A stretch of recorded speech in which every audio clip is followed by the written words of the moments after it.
उनको लगता था कि मैं सारी ज़िंदगी मुझे कौन झेलेगा, अभी पानी पिला के इसको मार दो। यहाँ से मुझे पता चला कि लोग हकीकत में कैसे होते हैं। एक बच्चा आया था एडमिशन के लिए, उसने मुझे देखा होगा, तो वो डर के रोने लगा। उन्होंने बोल दिया कि मेरी वज़ह से बच्चे स्कूल में एडमिशन नहीं ले रहे हैं। मुझे उन लोगों को जवाब देना था, जिनको ऐसा लगता था कि मनीषा का चेहरा जल गया तो उसके सपने भी जल गए हैं। चाहे लाइफ़ में कुछ भी हो जाए, विश्वास। आज मैं आपको अपने बारे में बताने से पहले 2004 में लेकर जाती हूँ, जिस हादसे से मेरी ज़िंदगी बिल्कुल बदल गई। तो वो हादसा हुआ था 2 जनवरी 2004 को, जब मैं खुद 4 साल की थी। तो मैं, मेरे भाई-बहन, मेरे मम्मी-पापा सब घर पर थे। सर्दियों में से हाथ सेक रहे थे आग जलाकर। तो पापा जैसे ही बाहर से आए, तो देखा कि आग उसमें थी नहीं, तो हमारे घर पे एक पेट्रोल की बॉटल थी, जो कि पापा अक्सर घर ले आते थे पेट्रोल। तो पापा ने वो बॉटल उठाई और जैसे ही उसके अंदर डाली, हमें खुद नहीं पता हुआ क्या एकदम से कि शायद उसके अंदर चिंगारी गई या फिर उसके अंदर गैस बन के वो बॉटल फट गई। उस आग के पास मैं बैठी हुई थी और मेरी बड़ी बहन खड़ी थी और मेरे जो 2 भाई-बहन हैं वो हमसे बहुत दूर थे और जो सबसे ज़्यादा नुकसान हुआ वो मेरा और मेरी बहन का था। मैं बैठी थी, सारा जो पेट्रोल था वो मेरे ऊपर आया, मेरी बहन के पैरों पर आया। तो उस टाइम ऐसा हो गया था कि किसी को समझ ही नहीं आया कि क्या करें? पानी के मटके रखे हुए थे, वो हमारे ऊपर गिरा दिए। जितनी रज़ाइयाँ, जितने कंबल रखे हुए थे, उनसे हमें बुझाने की कोशिश करी। मेरे पापा ने अपने हाथों से बुझाने की कोशिश करी। तो जैसे ही पापा ने अपने हाथों से आग को बुझाया, पापा के हाथ जल रहे थे और सारे के सारे मटके पानी के डाल दिए। लेकिन इन सब के बावजूद भी मतलब मेरी जो जलन थी, वो कम नहीं हो रही थी। मैं 4 साल की होने के बाद वो सब कुछ महसूस कर पा रही थी कि मतलब ये सब क्या हो गया एकदम से। सारा पड़ोस इकट्ठा हो गया घर में, सब रिश्तेदार जो आस-पास के लोग थे, सब लोग आ गए। मतलब सब लोग ऐसे देख रहे थे, लेकिन सब लोग यही सोचते रहे कि क्या करें? तो जल्दी से जल्दी, जितना जल्दी हो सका सब हमें हॉस्पिटल लेके गए। उस टाइम पर भी जब हम जल रहे थे, किसी ने मम्मी को ये बात बोली थी कि जल्दी से इनको पानी पिला दे। लेकिन मम्मी को समझ नहीं आया कि पानी पिलाने से क्या होता है? मम्मी ने पानी नहीं पिलाया लेकिन ये बात मम्मी को बाद में पता चली कि पानी पिलाने से क्या होता है। जब जलते हुए इंसान को पानी पिलाया जाता है, तो वो इंसान मर जाता है। तो ये बात मम्मी ने अभी कुछ टाइम पहले मुझे बताई थी कि ऐसा-ऐसा लोग बोलते थे।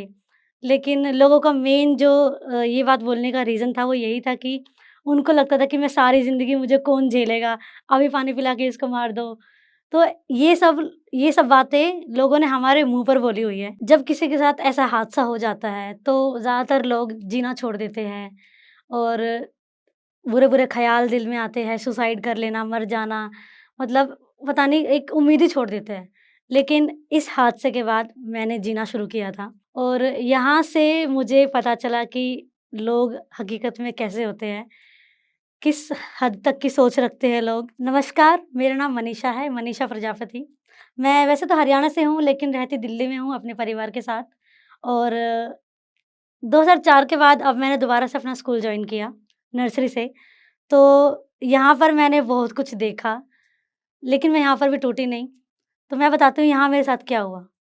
तो जब मैं स्कूल में थी, हर वक़्त, हर एक क्लास में मैं बहुत हर चीज़ों में एक्टिव रहती थी कि अगर ड्राइंग कॉम्पिटिशन है, डांस कॉम्पिटिशन है, सिंगिंग कॉम्पिटिशन है, हर चीज़ में मैं पार्टिसिपेट करती थी। यहाँ पर कुछ बाधाएँ आई, जो लोग थे जिन्होंने क्रिएट करी वो थे हमारे स्कूल के प्रिंसिपल, हमारे कुछ टीचर्स। तो मैं उनके बारे में आपको बताती हूँ, उन्होंने किस-किस तरीके से मुझे पीछे धकेलने में अपनी कोशिश करी। तो स्टार्टिंग में तो मुझे पता ही नहीं होता था कि मुझे क्यों रिजेक्ट कर रहे हैं चीज़ों से, क्यों मुझे बाहर भेज रहे हैं। मुझे लगता था शायद मैं अच्छा नहीं कर रही हूँ। जो भी रीज़न था मैं सोच के और क्लास में आ जाती थी। तो जैसे-जैसे मैं 6th क्लास में हुई, 7th क्लास में हुई, तो हम सब वेट करते हैं कि स्कूल में एनुअल फंक्शन आ रहा है, तो हम डांस प्रैक्टिस करेंगे, डांस करेंगे। तो मैं ऐसे पार्टिसिपेट के लिए जाती थी। हमारे जो डांस टीचर थे, वो मुझे खुद बोलते थे कि मनीषा तुम अच्छा डांस कर रही हो, तो मुझे आगे रखते थे। लेकिन कुछ ही मिनट के अंदर वो बाहर गए और फिर अंदर आके कहते हैं कि नहीं मनीषा तुम क्लास में जाओ, तुम अच्छा नहीं कर रही हो, अभी तुम क्लास में जाओ। लेकिन फिर भी मैं मान लेती थी कि शायद मैं अच्छा नहीं कर रही हूँ, तो इसलिए मुझे अंदर भेज दिया वापस। लेकिन मेरे ही क्लास के कुछ बच्चे होते थे उसी ग्रुप में, तो मुझे बताते थे आके कि जो बाहर गए थे ना, बाहर प्रिंसिपल थे, तो उनसे बात हुई है उनकी। तो मुझे समझ आ मतलब तभी भी मुझे रीज़न समझ नहीं आता था कि मुझे क्यों नहीं ले रहे हैं। बस ये था कि होगा कोई रीज़न, ठीक है। लेकिन ये 1 साल की बात नहीं है, 1 साल में कई बार ऐसा होता था। फिर एक लास्ट जो मैंने ट्राई किया था 8th क्लास में, मैंने फिर से छुप-छुप के प्रैक्टिस करी। लेकिन मैं प्रिंसिपल की नज़र में हमेशा होती थी। वो कभी मुझे आगे नहीं आने देना चाहते थे। तो मैंने छुप-छुप के प्रैक्टिस की। फिर वो टाइम आया जो कि फंक्शन से 1 दिन पहले प्रैक्टिस करनी होती है। यहाँ पर मैं बहुत घबराई हुई थी कि पक्का मुझे आज तो देख लेंगे, मुझे डाँट पड़ेगी। लेकिन मैं स्टेज पे गई, उनकी नज़र मुझ पर ही थी। तो जैसे ही मैं स्टेज से उतरी, वो मेरे आगे। अब मैं घबरा गई, अब मुझे क्या बोलेंगे? लेकिन सबके सामने उन्होंने सबके सामने किसी का उन्होंने लिहाज़ नहीं किया। मुझे बहुत डाँटा कि तुमको बोला हुआ है कि तुम नहीं आना, तुम्हें किसी चीज़ में नहीं लेना पार्टिसिपेट, तुम क्यों आई? तब मैं बहुत रोई थी। उस दिन मतलब ऐसा लगता है कि मतलब जो मैं रोई थी उस दिन, वो सब मैंने रो के अपना बाहर निकाला था। उससे पहले मैं कभी बस उदास होती थी, रोती नहीं थी। उस दिन मैं बहुत रोई और मैंने अपना जो था गुस्सा वो मैंने रो के निकाला था। लेकिन इससे भी बड़ी एक बात हुई, जो कि मैं स्टार्टिंग में नहीं बताती थी, लेकिन अब मैं बताने से डरती नहीं हूँ, कि उन्होंने आई थिंक अपनी मैं कहूँगी उन्होंने अपनी लिमिट उसी दिन क्रॉस की थी कि बस बहुत हो गया। वो मेरे घर आए, तो उन्होंने बोला कि मेरी वज़ह से स्कूल में बच्चे एडमिशन नहीं ले रहे हैं। ये बात स्टार्ट उन्होंने की थी इनडायरेक्टली कि मैं इनको बताने की कोशिश करूँ। लेकिन लास्ट में उन्होंने बोल दिया कि मेरी वज़ह से बच्चे स्कूल में एडमिशन नहीं ले रहे हैं। एक बच्चा आया था एडमिशन के लिए, वो मुझे उसने मुझे देखा होगा, तो वो डर के रोने लगा और इसीलिए उसने एडमिशन नहीं लिया।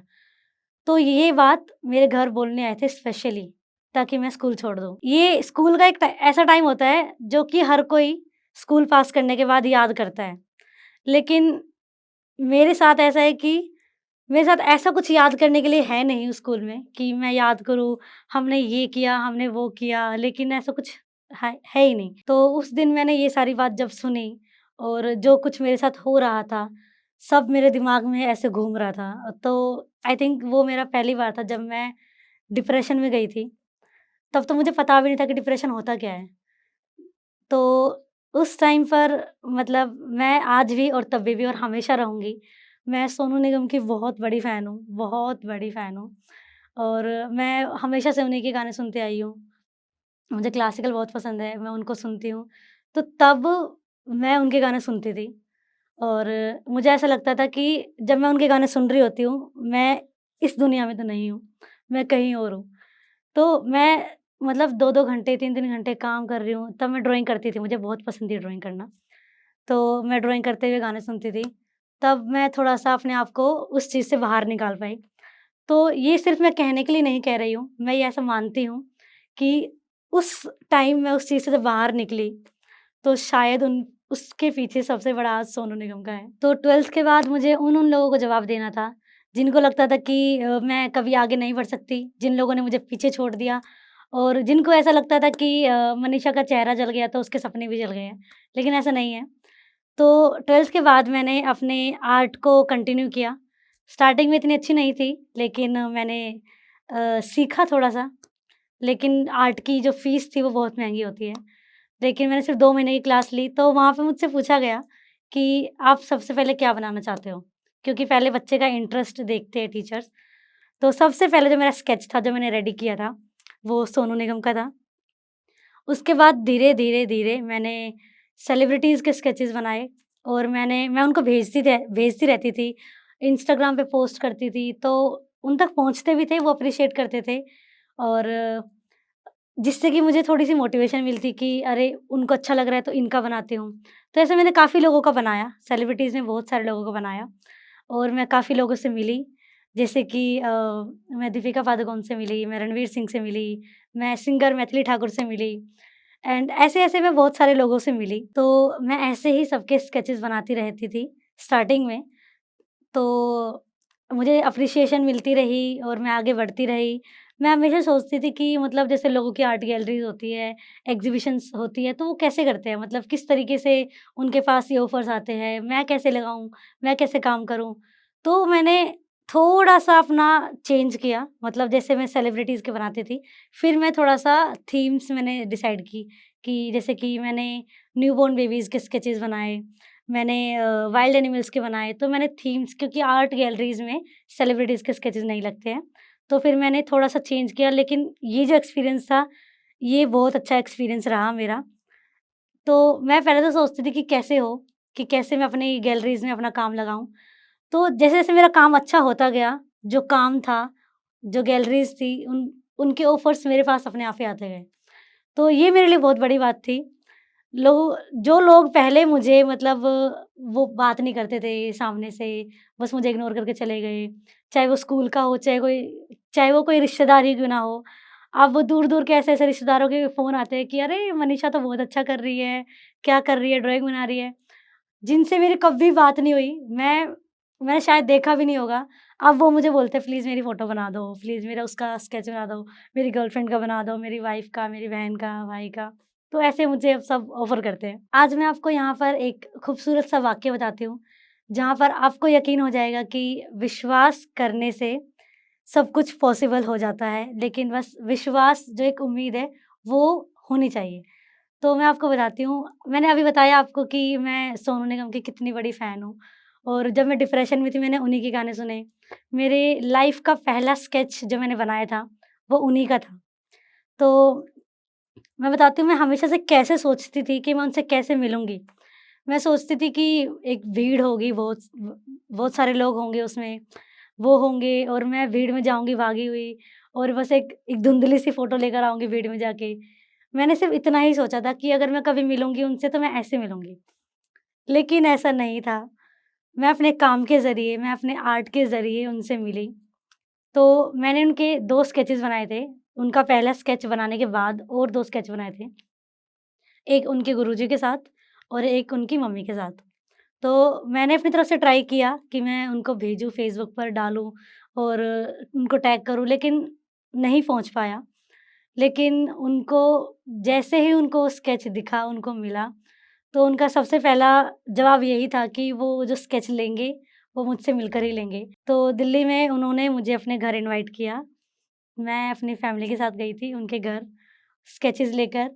तो वो एक, मैं वहाँ मानती हूँ कि मैंने एक जो विश्वास था मेरा, कभी टूटा नहीं, और मैंने क्या सोचा था, मुझे क्या मिला, मतलब ऐसा तो मैंने सोचा ही नहीं था, और मतलब जितना मैंने सोचा था उससे बहुत ज़्यादा मुझे करके मिला है, कि मैंने आराम से बैठे हैं हम, मैं उनके साथ में, मतलब वो इधर बैठे हैं, मैं यहाँ बैठी हूँ, हम साथ में बैठ के हमने बातें करी, और उन्होंने मेरा ऑटोग्राफ लिया फ्रेम पे।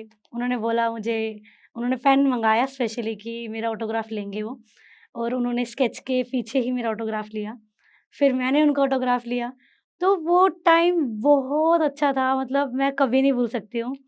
तो मैं आपको कहूँगी कि चाहे लाइफ़ में कुछ भी हो जाए, विश्वास कभी भी आपका डगमगाना नहीं चाहिए, एक विश्वास रखो। मैंने एक बात सुनी थी अभी कुछ दिन पहले, मैं आपको बताती हूँ, कि हमें ना तो भागना है, ना हमें रुकना है, हमें सिर्फ़ चलते रहना है। क्योंकि अगर हम रुक गए तो एक ही चीज़ से बोर हो जाएँगे, कब तक एक चीज़ को देखते रहेंगे, एक ही चीज़ को जीते रहेंगे, करते रहेंगे। भागने से बहुत सारी चीज़ें मिस हो जाती हैं। भागते रहेंगे, पता नहीं कितनी सारी चीज़ें हमें रास्ते में होती है, लेकिन मिस हो जाती है, अच्छी होती है, बुरी होती है। एक्सपीरियंस सारे ज़रूरी होते हैं लाइफ़ में, अच्छे भी और बुरे भी। जब अच्छे-अच्छे एक्सपीरियंस होते रहते हैं ना, तो वो जो बुरे एक्सपीरियंस नहीं मिलते, वो लाइफ़ बोरिंग हो जाती है बहुत ज़्यादा। तो जब हम कहते हैं कि चलते रहो, अच्छा भी देखो, बुरा भी एक्सपीरियंस करो, तो वो लाइफ़ बैलेंस होती है। तो बस यही है कि विश्वास बनाए रखो, जो आपने सोचा है वो ज़रूर पूरा होगा। लाइफ़ में सपने देखो और उनको पूरा करो। और एक और बात ज़रूर कहूँगी कि स्कूल में मेरे प्रिंसिपल ने मुझे हमेशा एक छोटे से स्कूल के स्टेज पर आने से रोका है, और एक उस स्टेज पर रोकने की वजह से जो मैंने ज़िद पकड़ी, तो आज आप देख सकते हो कि मैं जोश टोक के इतने बड़े मंच पर आज आप सबके सामने हूँ। तो ज़िंदगी में सब कुछ पॉसिबल है, लेकिन आपको मजबूत बनकर रहना होगा, और अपनी लाइफ़ को, नेगेटिव बातों को पीछे छोड़कर पॉज़िटिविटी की तरफ लेके आना होगा, और बस ज़िंदगी आसान है, सब आसान है। It is said that when you educate a woman, you educate an entire generation. नारी सशक्तिकरण पर ये पंक्तियां हमारे दिल को जोश और हिम्मत से भर देती हैं।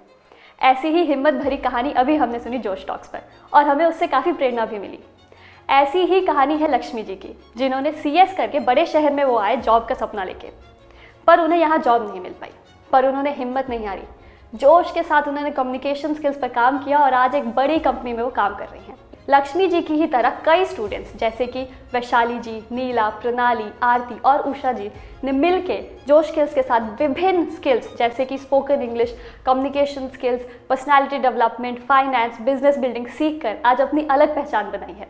आज ही अपने जैसे लाखों स्टूडेंट के साथ भारत के number 1 spoken English learning app जोश स्किल्स ऐप के साथ अपनी इंग्लिश लर्निंग जर्नी शुरू करें।